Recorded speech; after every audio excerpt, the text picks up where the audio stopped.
আজকে আমার জন্মদিন আর আজকের এই স্পেশাল দিনটাকে আমি স্পেশাল ভাবেই সেলিব্রেট করলাম আলহামদুলিল্লাহ। প্রত্যেক বছর আমি এই দিনটার জন্য মানে আমার বার্থডের জন্য প্রচুর এক্সাইটেড থাকি আর এইবারও কম না। বাট এইবার আমি ভাবলাম আমার এই জন্মদিনটাকে মানে স্পেশাল দিনটাকে একটু অন্যরকম ভাবে সেলিব্রেট করি। তাই আমার বার্থডের আগের দিন মানে গতকালকে আমরা চলে গিয়েছিলাম বাজারে বাজার করতে। ফোনে লিস্ট করে নিয়ে গেছিলাম সবকিছু, চাল তেল মশলা যা যা লাগে সবকিছু নিয়ে নিয়েছি। আমি তো দেখতেছিলাম পোলাও চালের স্মেল কেমন হয়, যদিও এগুলো আমি বুঝি না কিছুই। ছোটবেলা থেকে আমার আম্মু এই দিনটাকে খুব সুন্দরভাবে সেলিব্রেট করে, আমার ফ্রেন্ডদেরকে দাওয়াত করে, পায়েস রান্না করে বাসায়। এবার শ্বশুর বাড়িতে আমার ফার্স্ট বার্থডে, আর ফার্স্ট বার্থডেটাই একটু অন্যরকম ভাবে সেলিব্রেট করতেছি। কেক না কেটে বিরিয়ানি দিয়ে বার্থডে সেলিব্রেট করব। তো আমাদের যা যা লাগে সবকিছু মোটামুটি কেনা শেষ, আর এখান থেকে এখন আমরা নিয়ে নিলাম বিরিয়ানির প্যাকেট। প্রথমে একটু কম করে নিয়েছিলাম, পরে ভাবলাম বেশি করে নিই যদি আরো বেশি লাগে। এই ওয়ান টাইম প্যাকেট গুলো কেন নিয়েছি সেটা একটু পরেই দেখতে পাবা। আগের দিনই আমরা যা যা লাগে সবকিছু বাজার করছি, বাজারের কাজ আগের দিনই সেরে ফেলছি। আর আমার বার্থডের দিন সকালবেলায় আল্লাহ তাআলার রহমত একদম ঝুম বৃষ্টি নামছে। সকাল সকাল আমরা সবাই মিলে রান্না বান্নার প্রস্তুতি নেওয়া শুরু করে দিছি।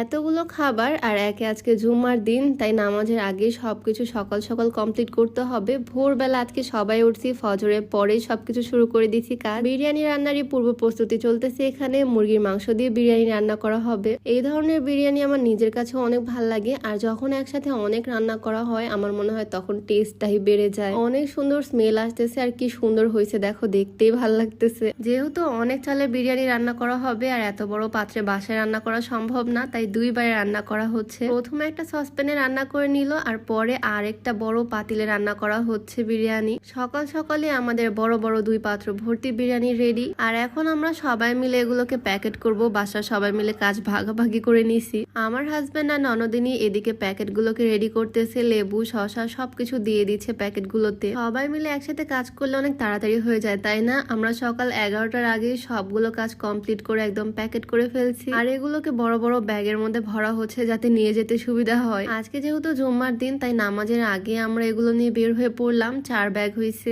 রিক্সা একদম ঘন্টা চুক্তিতে ভাড়া করে নিয়েছি। আমরা আজকে পুরা শহর ঘুরে বেড়াবো। প্রত্যেক বছরই আমার বার্থডেটা মানে আমার স্পেশাল দিনটা সেলিব্রেট করা হয়, বাট করি ফ্রেন্ডদের সাথে, ফ্যামিলি মেম্বারদের সাথে, বাট এইবার করতেছি এনাদের সাথে। আসলে খুশি ভাগাভাগি করে নেওয়ার মধ্যে কিন্তু আসল মজা। সবার হাতে হাতে দিয়ে দিয়ে বলতেছি আজকে আমার বার্থডে, আজকে আমার জন্মদিন, আমার জন্য দোয়া করবেন। আর সবাই কি সুন্দর হাসি মুখে দোয়া করে দিচ্ছে। আসলে বিষয়গুলো দেখতে অনেক ভালো লাগে। আমি, আমার হাজবেন্ড, আমার দেবর, আমার ননদিনী আমরা সবাই মিলে আজকে বের হয়েছি। আর দেখো আল্লাহ তাআলার রহমত, কি সুন্দর বৃষ্টি নামছে আজকের দিনে। আর ঘুরতেও ভালো লাগতেছে এই সুন্দর ওয়েদারে। সত্যি বলতে কেক কেটে সেলিব্রেট করার থেকে এইভাবে সেলিব্রেট করতে আমার বেশি ভালো লাগতেছে। মানুষগুলো কি সুন্দর হাসতেছে দেখো। সবার সাথে আনন্দ খুশি ভাগাভাগি করে নেওয়ার মধ্যে আসল মজা। সবাই আমার জন্য দোয়া করবা যাতে এই মানুষগুলোর পাশে দাঁড়াতে পারি, আর একদিন যাতে আরো অনেক বড় হতে পারি। সত্যি বলতে আজকের বার্থডে সেলিব্রেশনটা ছিল আমার লাইফের বেস্ট একটা বার্থডে। সবাই আমার জন্য দোয়া করবা। আজকে ভিডিওটা এখানেই শেষ করছি। সবাই ভালো থাকো, সুস্থ থাকো। সবাইকে আল্লাহ হাফেজ।